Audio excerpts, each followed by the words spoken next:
जय हिंद मेरे प्यारे साथियों, आप सभी का बहुत बहुत स्वागत है सक्सेस वर्ल्ड एमसीक्यू चैनल पर। तो चलिए आज से बिहार पुलिस कांस्टेबल की नई भर्ती के लिए स्पेशल मॉक टेस्ट को स्टार्ट कर रहे हैं और आज आपका सेट 1 चलेगा। और देखिए जितने भी स्टूडेंट चैनल पर पहली बार आए हैं, न्यू स्टूडेंट है, आप लोगों को बता दें ये क्लास आपको डेली रात 8:30 बजे लाइव चैट के साथ मिलेगा। तो आप लोग भी चैनल को सब्सक्राइब कर लीजिए और साथ में बेल आइकन को ज़रूर प्रेस कर लेना ताकि आप लोगों से एक भी सेशन मिस ना हो। तो आप सभी जल्दी जल्दी से लाइव में जुड़ जाइए। सभी को गुड इवनिंग, गुड इवनिंग। तो चलिए शुरुआत करते हैं आज के प्रश्नों से। पहला प्रश्न है, हर साल महिला उद्यमिता दिवस कब मनाया जाता है? बिल्कुल टॉप लेवल का प्रश्न है। और देखिए अगर आपको इन सेट में किसी भी प्रश्न का आंसर आता है तो आप लोगों को लाइव चैट का ऑप्शन मिलता है। प्रत्येक स्टूडेंट को अपना अपना आंसर लाइव चैट में करते जाना है। तो पहले प्रश्न का आंसर जो ये बच्चे 19 नवंबर को दिए हैं, आपका बिल्कुल सही आंसर है। 19 नवंबर को हर साल महिला उद्यमिता दिवस मनाया जाता है। यहाँ से संबंधित दो प्रश्न आप लोग नोट कर लीजिए। पहला प्रश्न, अंतर्राष्ट्रीय महिला दिवस 8 मार्च को मनाया जाता है। राष्ट्रीय महिला दिवस पूछे तो 13 फरवरी को मनाया जाता है। तो 3 प्रश्नों को आपको ध्यान रखना है यहाँ से। दूसरा प्रश्न है, भारत के संविधान की किस अनुसूची में राज्य और केंद्र शासित प्रदेशों की सूची दी गई है? वेरी वेरी इंपॉर्टेंट प्रश्न है, बिल्कुल टॉप लेवल का प्रश्न है और इसका पीडीएफ आपको टेलीग्राम पर मिल जाएगा। टेलीग्राम का लिंक इसी वीडियो के नीचे डिस्क्रिप्शन बॉक्स में दिया गया है। तो दूसरे प्रश्न का आंसर जो ये बच्चे पहली अनुसूची को दिए हैं, बिल्कुल सही जवाब है। पहली अनुसूची में राज्य और केंद्र शासित प्रदेशों की सूची दी गई है। वर्तमान समय में आप सभी जानते हैं 28 राज्य है और 8 केंद्र शासित प्रदेश है, आपको ध्यान रखना है। आगे देखिए, भारतीय संविधान में पहली बार कब संशोधन किया गया था? चलिए आंसर करते जाएंगे और अगर आपको किसी भी प्रश्न में थोड़ा भी डाउट हो तो आप लोग तुरंत कमेंट करके पूछे, आपके कमेंट का रिप्लाई 100% दिया जाएगा। तो तीसरे प्रश्न का आंसर जो ये बच्चे बी ऑप्शन दिए हैं, बिल्कुल सही आंसर है। 1951 में संविधान में पहली बार संशोधन किया गया था। और देखिए एक प्रश्न आप लोग नोट कर लीजिए, संसद का गठन जो है संविधान संशोधन से 1 साल पहले हुआ था। अगर आपसे पूछे कि संसद का गठन कब हुआ था तो 1952 में संसद का गठन हुआ था, लेकिन 1 साल पहले ही संविधान में संशोधन हुआ था 1951 में। और इस संविधान संशोधन के तहत संविधान में 9वीं अनुसूची को जोड़ा गया था। पूछा जाता है एग्जाम में कि किस संविधान संशोधन के तहत 9वीं अनुसूची को जोड़ा गया था, तो याद रखना है पहला संविधान संशोधन जो कि 1951 में होता है। 10वीं अनुसूची को ऐड किया गया था, ये भी पूछा जाता है। 52वां संविधान संशोधन 1985 के तहत। इन सभी प्रश्नों को आप लोग नोट करते जाएंगे। आगे देखिए, भारत का सबसे पुराना उच्च न्यायालय कौन सा है? और जिस भी प्रश्न के साथ आपको एक्स्ट्रा फैक्ट बताते हैं, अगर आप लोगों को नहीं पता है तो आप लोग कॉपी कलम लेके बैठिए और सभी को नोट कीजिए क्योंकि आपके एग्जाम के लिए बहुत ही इम्पोर्टेंट है। तो चलिए सभी ऑप्शंस को डिटेल में आपको बताते हैं। तो सबसे पहले मुंबई उच्च न्यायालय की बात करें तो इसकी स्थापना 14 अगस्त, आप लोग भी नोट करते जाइए, 14 अगस्त 1862 को इसकी स्थापना होती है। मद्रास उच्च न्यायालय की बात करें तो 15 अगस्त 1862 को होती है। इलाहाबाद उच्च न्यायालय की बात करें तो 17 मार्च 1866 को इसकी स्थापना होती है, 17 मार्च 1866। कोलकाता उच्च न्यायालय की बात करें तो 1 जुलाई 1862 को इसकी स्थापना होती है। तो आप देख सकते हैं ऑप्शन के हिसाब से सबसे पुराना कौन सा होगा, तो कलकत्ता उच्च न्यायालय जो है सबसे पुराना है। इलाहाबाद तो 1866 है, ये सबसे बाद का है। ध्यान रखना है ऑप्शन के हिसाब से। तो सही आंसर क्या होगा? कोलकाता उच्च न्यायालय। आगे देखिए, निम्नलिखित में से किसे अरब सागर की रानी कहा जाता है? पूछा गया प्रश्न है आपके एग्जाम में। चलिए आंसर बताएंगे। तो हमने आपको बताया था प्रैक्टिस सेट में कि अरब सागर की रानी कोच्चि को कहा जाता है। सी ऑप्शन जो ही बच्चे दिए हैं बिल्कुल सही आंसर है। कोच्चि जो है ये केरल क्षेत्र में पड़ता है। छठा प्रश्न है, विश्व का सबसे बड़ा गैर ध्रुवीय रेगिस्तान कौन सा है? वेरी वेरी इंपॉर्टेंट प्रश्न है। और देखिए, जिसने अभी तक सेशन को लाइक नहीं किया है, अगर आप लोगों को सेशन पसंद आता है तो आप सभी से रिक्वेस्ट है कि सेशन को दिल से जरूर लाइक किया करें। तो अब यहाँ समझते हैं गैर ध्रुवीय रेगिस्तान का मतलब क्या होता है। जो रेगिस्तान ध्रुव पर यानी पोल पर स्थित नहीं हो। मान लीजिए ये अर्थ है, अगर कोई रेगिस्तान यहाँ है और यहाँ है तो ये ध्रुवीय रेगिस्तान है। और ध्यान रखना है, ध्रुव पर जो रेगिस्तान होते हैं वो ठंडे रेगिस्तान होते हैं। ध्यान रखना है, क्योंकि ध्रुव पर क्या सूर्य की किरण हमेशा नहीं पड़ती है, ध्यान रखना है। इसलिए यहाँ पर जो रेगिस्तान पाए जाते हैं ठंडे रेगिस्तान होते हैं। तो गैर ध्रुवीय रेगिस्तान में पूछा रहा है कौन सा बड़ा है, तो ये सहारा हो जाएगा। सी ऑप्शन इस प्रश्न का बिल्कुल सही जवाब है। सहारा मरुस्थल कहाँ पर है? तो ध्यान रखना है ये है अफ्रीका। आगे देखिए, अमरकंटक से किस नदी का उद्गम होता है? ये प्रश्न बिहार पुलिस के एग्जाम में काफ़ी बार पूछा गया है, इसको ध्यान रखना है। अमरकंटक से किस नदी का उद्गम होता है? तो बिल्कुल सही जवाब किए आप लोग। 7 का आंसर होगा नर्मदा। डी ऑप्शन सही जवाब है। और नर्मदा नदी जो है ये पश्चिम की ओर बहने वाली नदी है। जैसे ये भारत का मैप है तो नर्मदा नदी इधर से पश्चिम की ओर बहती है और अरब सागर में गिरती है। तो ये भी आपसे पूछ सकता है कि नर्मदा नदी कहाँ गिरती है? अरब सागर की बंगाल की खाड़ी। तो याद रखना है अरब सागर। आगे देखिए, भारत के विभाजन की घोषणा किस दिन हुई थी? बहुत ही महत्वपूर्ण प्रश्न है। चलिए आंसर करेंगे और सभी प्रश्नों को आप लोग ध्यानपूर्वक सुने। तो भारत के विभाजन की घोषणा किस दिन हुई थी? तो 3 जून 1947 को। बी ऑप्शन जो ही बच्चे दिए हैं आपका बिल्कुल सही आंसर है।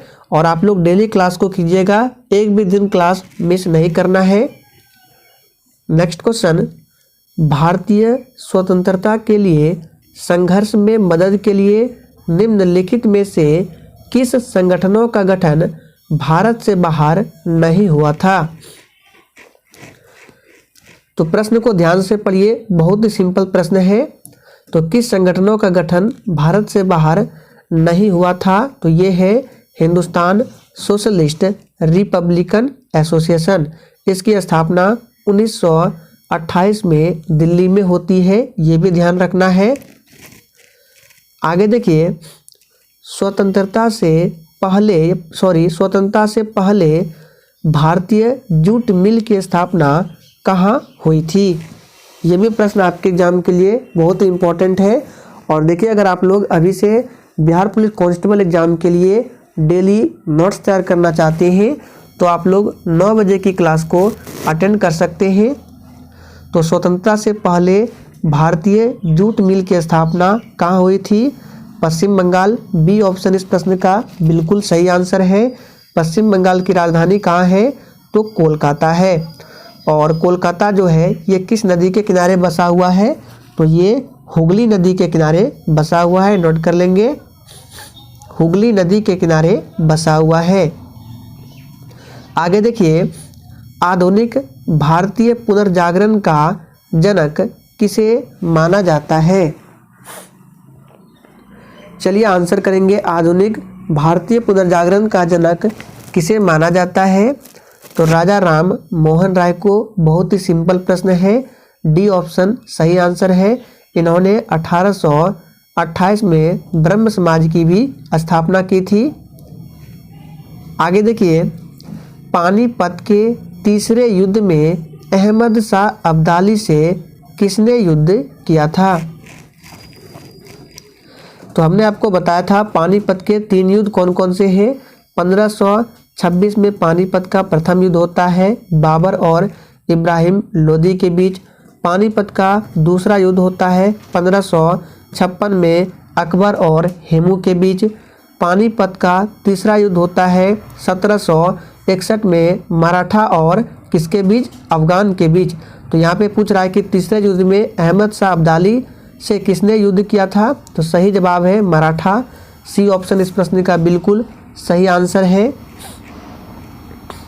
अहमदनगर की किस रानी ने सम्राट अकबर का विरोध किया था। बहुत ही शानदार और बेहतरीन प्रश्न है, चलिए आंसर बताएंगे।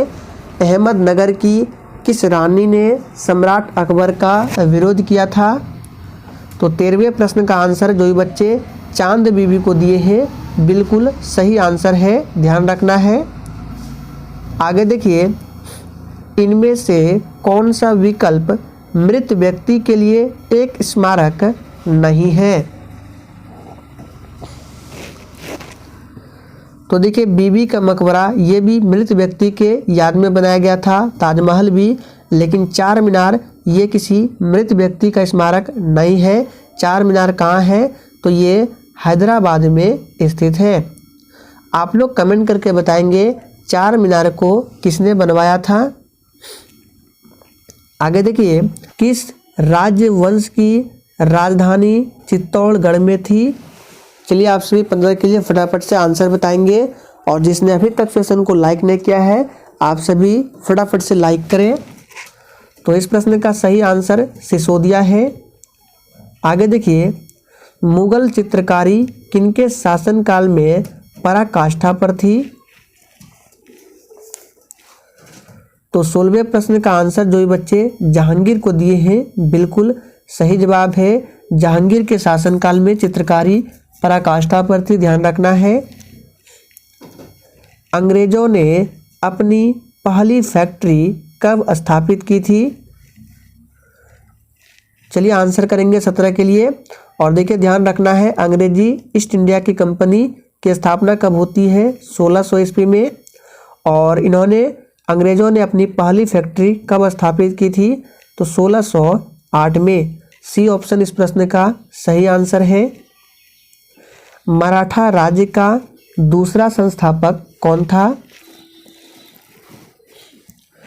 तो देखिए याद कीजिए, हमने आपको बताया था मराठा राज्य का दूसरा संस्थापक कौन था, तो बालाजी विश्वनाथ।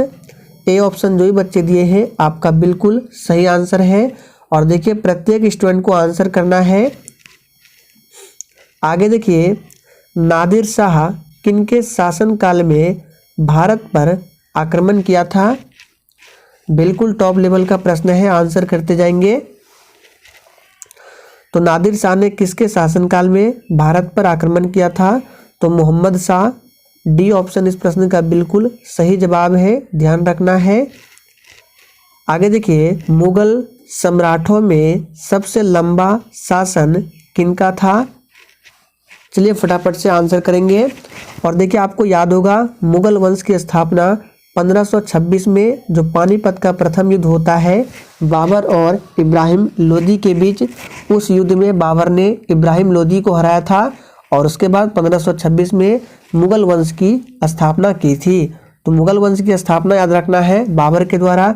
मुगल वंश का अंतिम शासक कौन था, इसका आंसर आप लोग कमेंट कीजिए फटाफट से। तो इस प्रश्न का सही जवाब होगा अकबर का। सी ऑप्शन जो ही बच्चे दिए हैं बिल्कुल सही आंसर है। आप लोगों को कमेंट करके बताना है मुगल वंश का अंतिम शासक कौन था। भारत में आधुनिक शिक्षा प्रणाली की नींव किनके अनुशंसा पर पड़ी थी। ये भी प्रश्न आपके एग्जाम में काफ़ी बार पूछा गया है, वेरी इंपॉर्टेंट प्रश्न है। तो भारत में आधुनिक शिक्षा प्रणाली की नींव किनके अनुशंसा पर पड़ी, तो लॉर्ड मैकाले। ए ऑप्शन जो ही बच्चे दिए हैं बिल्कुल सही जवाब है। भारतीय मानक ब्यूरो का मुख्यालय कहाँ है। सोच समझकर आंसर करना है, और सेशन के लास्ट में आप लोगों को अपना अपना स्कोर बिल्कुल ईमानदारी पूर्वक कमेंट बॉक्स में देना है कि आप लोगों ने कितने प्रश्नों के सही सही आंसर दिए हैं। तो देखिए इसका सही जवाब है नई दिल्ली। कर्क रेखा किस राज्य से होकर नहीं गुजरती है? तो बहुत ही सिंपल प्रश्न है। कर्क रेखा भारत के 8 राज्यों से होकर गुजरती है, जिसमें आपका आंध्र प्रदेश नहीं आता है, बाकी पश्चिम बंगाल, त्रिपुरा, मिजोरम ये सभी है। समुद्र पर भारत का सबसे निकटतम पड़ोसी देश कौन है? तो देखिए समुद्र पर भारत का सबसे निकटतम पड़ोसी देश बहुत ही सिंपल है, श्रीलंका है। ए ऑप्शन इस प्रश्न का बिल्कुल सही जवाब है, ध्यान रखना है। आगे देखिए हिमालय की औसत ऊंचाई लगभग कितनी है? चलिए आंसर करेंगे। और आपको याद होगा हमने आपको बताया था हिमालय किस प्रकार का पर्वत है, तो ये वलित पर्वत है। एग्जाम में पूछा जाता है वलित प्रकार के पर्वत के उदाहरण है हिमालय, और इसकी औसत ऊंचाई 6100 मीटर है। चलिए आगे देखते हैं। किस अक्रिय गैस को छोड़कर उनके बाह्यतम कक्षा में 8 इलेक्ट्रॉन होते हैं? बहुत ही शानदार प्रश्न है, आंसर करेंगे। तो किस अक्रिय गैस को छोड़कर उनके बाह्यतम कक्षा में 8 इलेक्ट्रॉन होते हैं? तो देखिए इन सभी नियॉन, आर्गन, जेनॉन इन सभी के बाह्यतम कक्षा में 8 इलेक्ट्रॉन होते हैं, लेकिन हीलियम के नहीं होते हैं, इसमें 7 होते हैं। तो यह अपवाद है, ध्यान रखना है। डी ऑप्शन इस प्रश्न का सही जवाब है हीलियम। और वायुयान के टायर में जो गैस भरी जाती है यही हीलियम गैस भरी जाती है। हड्डियों में कितना प्रतिशत फास्फोरस होता है? तो बात करें हड्डियों में तो 8% फास्फोरस होता है। अर्धसूत्री विभाजन में गुणसूत्रों की संख्या कितनी होती है? चलिए फटाफट से आंसर करेंगे। तो अर्धसूत्री विभाजन में गुणसूत्रों की संख्या कितनी होती है? तो आधी होती है, ध्यान रखना है। आगे देखिए किस बल के कारण ब्लैक बोर्ड पर लिखने से अक्षर उभर जाते हैं? तो कौन सा बल है? तो वो आसंजक बल है। कौन सा बल है? आसंजक। समानता का अधिकार का संबंध किस आर्टिकल से है? तो समानता का अधिकार का संबंध जो है ये है अनुच्छेद 14 से। सी ऑप्शन जो ही बच्चे दिए हैं आपका बिल्कुल सही आंसर है। तो फ्रेंड्स आज के लिए इतना ही। आज के सेशन में हम लोगों ने 30 प्रश्नों को कवर किया। सेशन पसंद आया हो तो लाइक कीजिए और शेयर करना बिल्कुल भी ना भूलें।